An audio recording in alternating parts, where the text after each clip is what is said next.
Alright, you lot, I've got a bit of a confession to make. I have something I want to get off my chest, which might surprise you at least a little bit.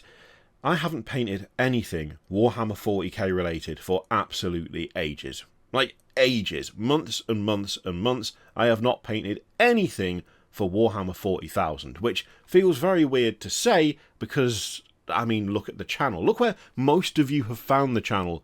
It's through 40k, and yet there's been a distinct lack of it on my painting desk, on the little hobby section over here for quite some time. So I decided last week that I was going to change that. Now, the reason for not painting anything 40k related isn't anything like I don't want anything to do with 40k anymore or anything like that. No, it's more that I've just been painting loads of other stuff. I'm planning a new D&D campaign, and so I need a bunch of stuff for that. It's got a very specific flavour to it, and as such, I'm on the hunt for, fae-like weird creatures, fairy tale stuff, things like that, and so that's been the focus. Also, there's AOS stuff that, frankly, is closer to being completed than the 40k stuff that is still in progress, so I've kind of found myself going back towards that too. Plus, I've had some War Machine stuff to check out, and I've been doing a bit with that as well. It's just been a case of all the projects, what do I need to do sooner?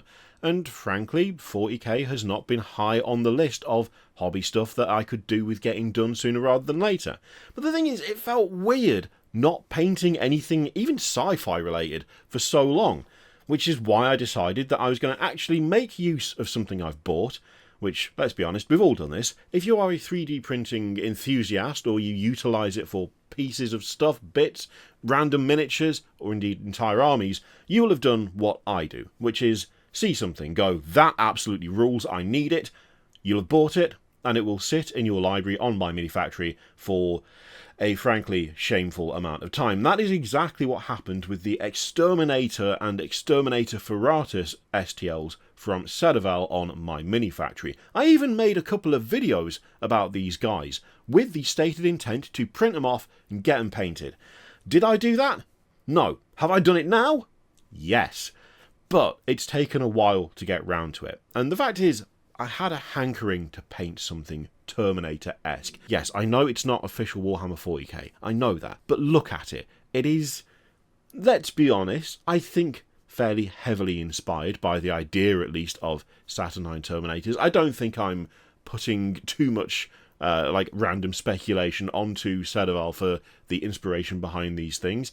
And whilst I do want to paint big chunky Terminators, I'm still not really a fan of the execution of the Saturnine Terminators. They are chunky, they are girthy, that's all fine, but there's something about them that is not quite there for me, and the idea of paying £49.50 for 4 guys that I'm not that big a fan of is ludicrous. I'm not doing that, and I wouldn't expect anyone else to do it either. Like, they have the overall style that I kind of want to paint, but the actual minutiae of the miniatures themselves, I'm not that keen on, and they're really goddamn expensive, right? The STLs from Cedaval, $18 for the STL for the bodies, and then $12 for the weapons. So that is, considerably cheaper than £49.50. Even from a third-party retailer, it's still a good chunk of change, and instead of only getting 4, I can just keep printing as many as I want.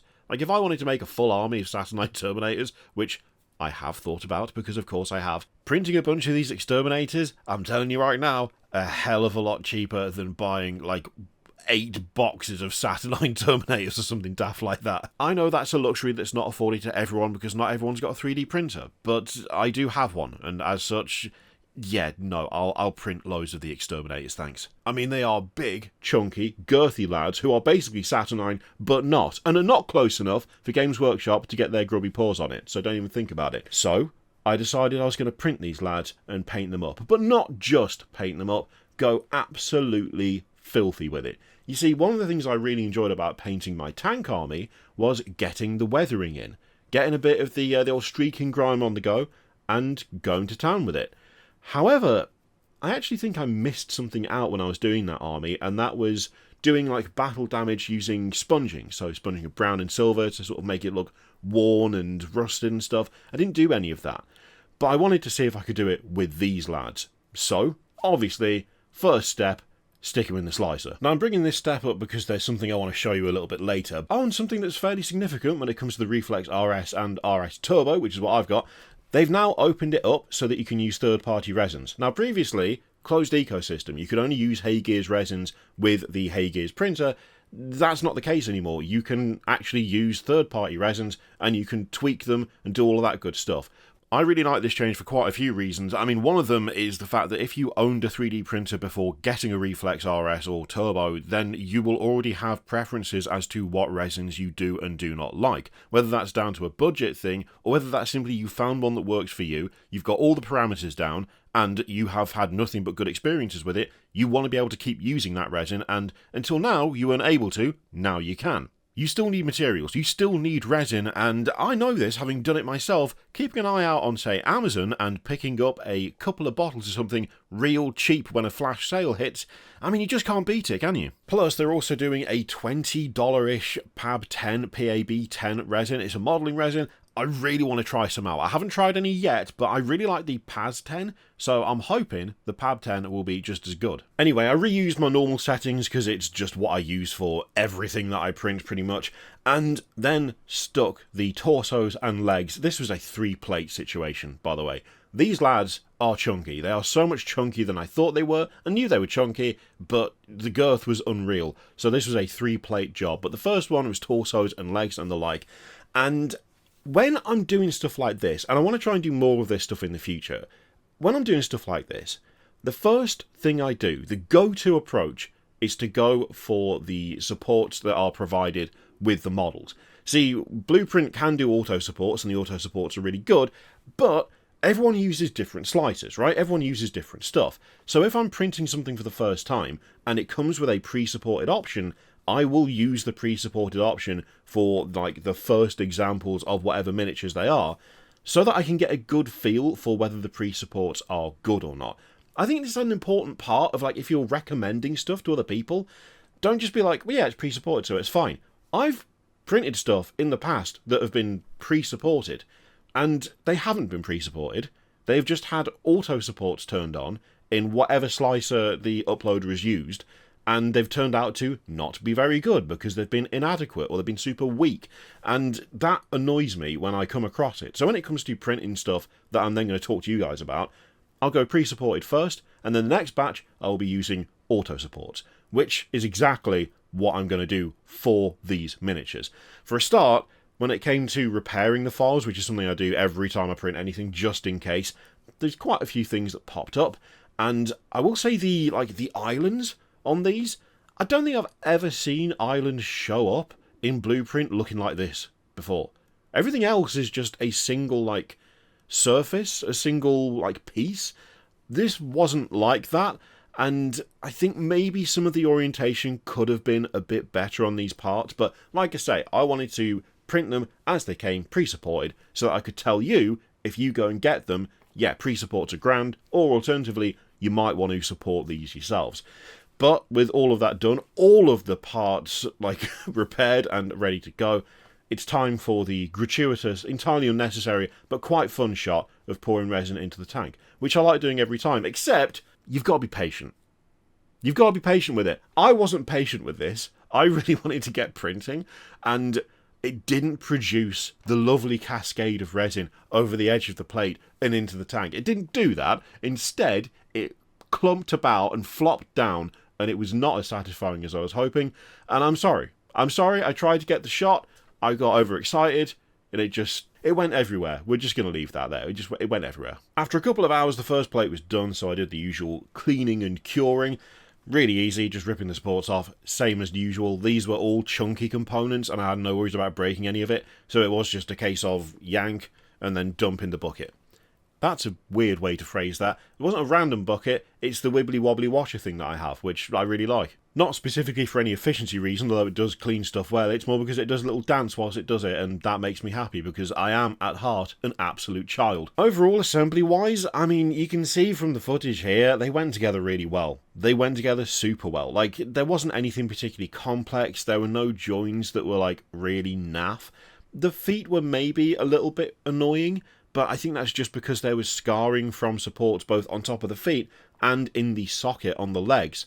So without like properly getting in there with like sandpaper or whatever, it was a little bit like contact points weren't exactly great at times. Everything else though, absolutely fine. Went together a dream, no problem. Now I will say that the hatches that cover the heads on these, they all had the same flaw, which I don't fully understand where it came from, because everything else, literally everything else on these miniatures, printed absolutely perfectly. But every single hatch had this kind of like a droop off to one side, but it was only those bits. I think it might be because they were printed like straight on. That's the only thing I can think.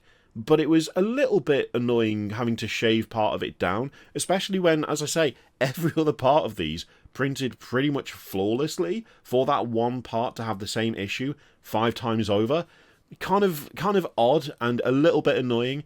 But that is again part of like learning whether to pre-support or, you know, deal with how someone else is oriented and doing it yourself. I think I would put them on more of an angle in future, which hopefully would prevent that. Same thing with the shoulders and the top of the torsos. Layer lines are not really a thing with my Reflex RS Turbo. They don't tend to show up all that often. But there were some on these, and I feel like part of that is just the way in which the stuff was oriented.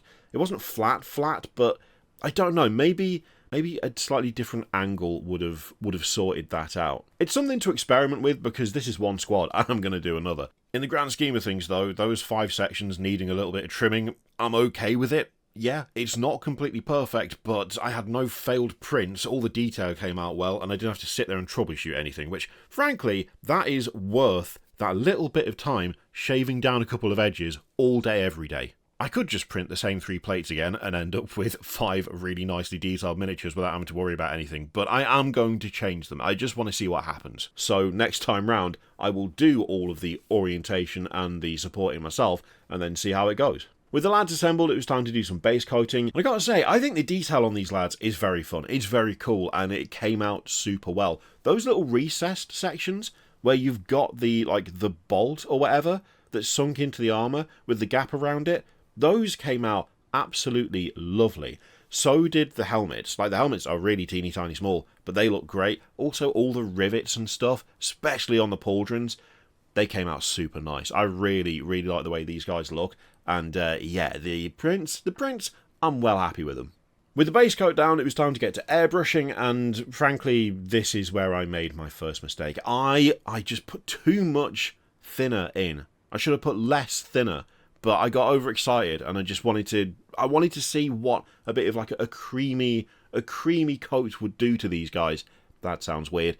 It wasn't that big a deal though, to be honest, because frankly, I wanted these guys to look absolutely filth and grime and dirt encrusted, so not having a totally even coat over everything, I wasn't that bothered. I sort of wanted a bit of fading here and there. I wanted it to be a bit more intense in some sections, not as intense in others. When it came to the shields, I just sort of blasted them a bit and went, most of that's going to be covered up with battle damage anyway, so whatever. Which, to be fair, the end result, which you'll see shortly, I think it worked out alright. With that initial coat done, I decided I was going to lighten it a bit, so I just did some white in with the remnants of what was left from the first spraying session, and just added a bit of bright and a bit of light to each one of them. Not really any rhyme or reason to this, mostly top down with the occasional blast from the side, just to give it a bit more of a variation in tone and in brightness. And with that done, then I decided to try something that, frankly, I shouldn't have bothered with. I should have just gone straight to painting the pauldrons normally. I was aiming for a kind of, worn, unevenly aged thing with the pauldrons. But I made 2 mistakes. The first was the green that I used was not the right green. It needed to be closer to an olive green, because basically I ended up thinking, well, if I'm going to go for a sort of dirty cream, it used to be white, now it's off-white armour, I may as well go Death Guard. But Heresy Death Guard, right? I may as well go for that. That means green pauldrons, so let's do green pauldrons. I shouldn't have chosen that particular green. It's emerald green from Two Thin Coats, and frankly, it's a really good paint. Two Thin Coats is an amazing range. I really like it, but it's not the right shade. It's just not the right shade for this, and having done it and then stippled as opposed to just brush normally, my whole approach of, yeah, I want age, I want wear, I want there to be an inconsistent kind of depth to the colour, because I think that looked really cool with all the dirt going on top. I did that, and I don't know whether it worked. I'm erring on the side of it didn't, but following that I decided, well, okay, maybe what we do is get some of the metals done, and then we can perhaps lighten it up and see if that makes a difference. So that's what I did. I did the metals first. I used Monument Hobbies Dark Silver, their Pro Acryl range, and I really like those paints. The coverage on them is quality, they just flow really well, and the colour is really nice, like really nice. Again, I wasn't too precious about this because I knew it was going to be covered in rust and grime and dirt and battle damage, so it was pretty much just a case of, okay, this needs to be a metal colour. There we go, that's a metal colour. That's close enough, that's fine, it'll do. With that done, I mixed the emerald green from Two Thin Coats and some lime green from Vallejo Game Colour, and a little bit of Vallejo Ice Yellow, the best colour, the best paint that has ever been made by the hands of man. And I just sort of stippled and dry brushed a little bit of that onto the pauldrons just to lift them a little bit and to take down the really deep green and just add a bit of lightness to the edges. I didn't think there was any way I was going to properly get the exact tone I was looking for, so I settled with just lightening it up a bit. Now from that point on, we're all about the grime. We are all about it. We've got to get these lads looking absolutely filthy and scarred and battle damaged and like they've taken 100 bullets a second, and so that's exactly what we did. So I got some sponge, I got some of the Rhinox hide from Citadel, sorry, from Warhammer paints, my mistake. Actually no, that's not true. The one I've got still says Citadel on it, so it still counts. So I got that and I just sponged it onto every one of the lads liberally. Pretty liberally. I would actually suggest maybe you do a little bit less when you do this method yourself. I just wanted more. I wanted the filth, alright? And this was a way to get the filth. And I knew I was going to be laying more filth on top, but I wanted a nice basis, a nice, like, foundational layer of filth. So that's what I went for. With that done, I broke out the Mithril Blade from Two Thin Coats, which is a lovely, lovely light silver colour, and sponged that on top of the Rhinox hide. And around it, and underneath it. Just in the same vague general area is what I ended up doing, and you know what, I actually really liked the result of it. It looked really good. Then though, it was time to do the ultimate step. When it comes to your grimdark painting, when it comes to giving that layer of grime and gross, you simply can't beat streaking grime. You just can't beat it. It's what it's for. It's to add that extra layer of weathering, and so naturally I airbrushed the hell out of them with streaking grime, specifically a rust-coloured streaking grime. There is something both satisfying and mildly horrifying about just coating a model that you've just put loads of work into in anything. And like, whether you are dousing it in Nuln oil, like it is foretold that you should, or whether you're doing something like this, where you're taking an enamel wash and you are liberally coating it, there's always a part of me that's like, oh, this is the bit where you sort of have to trust the process because you know full well that it's going to come out looking decent in the end. But right now, all it really feels like you're doing is ruining it. That's what it feels like you're actually achieving at this point. And I think it's fair to say that when I started to dab it away, that plus some white spirit, and then you just dab it away, as you can see from the footage here. At first, yes, it does look like a horrible mess, but then it settles. You get some of that original colour back through. You also get the original battle damage back through. After a lot of gentle but firm rubbing and rolling, that sounds off, it was time to do something that I totally forgot to do at the start, and that is to paint all the piping between the armour sections, because leaving that as exactly the same colour as the metal looked absolutely naff. It looked terrible, for good reason. It's not the same thing.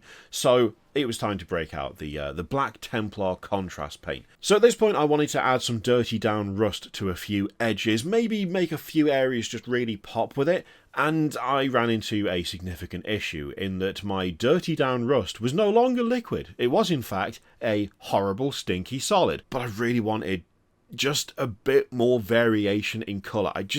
I felt like it needed something to just lift it occasionally, but I wasn't sure what. Only that I thought rust was the right kind of colour to go for. So I broke out some Vallejo Pigments Brown Iron Oxide and just started dabbing it.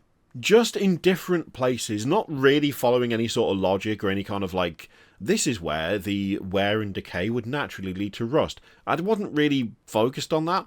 I more just wanted to break them up a bit and to just add little spots of colour here and there. It could just be some sort of blemish caused by the environment they're in. I wasn't really thinking this needs a true narrative reason to have this on here.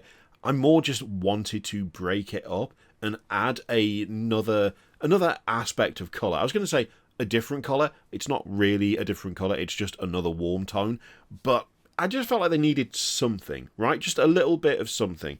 So that's what I opted for. Finally was the nerve-wracking part, which was attempting to do something with the helmets on the inside of the carapace, which I should have done something with a lot earlier, but I didn't know what I wanted to do, and I wasn't going to agonise over that when I knew what I wanted to do for every other part of these miniatures, right? So I decided I was going to go for a bit of a cheeky red glow, pretty much leave it at that. Just give a bit of an ominous feeling, just the fact the heads have got a bunch of lenses on them, I figure those projecting a bit of light, I just think a bit of a red glow coming from inside that small gap in the carapace works super well, and it just adds a bit of menace to the whole thing. So I opted to do that. And before I show you the nearly finished lads, I have two things I want to tell you. The first is that from June 23rd to July 4th, there is going to be a sale on the Hey Gears website for the Reflex RS and the Reflex RS Turbo. The RS is going from $699 to $499 for those of you in the US, and the RS Turbo is going from $799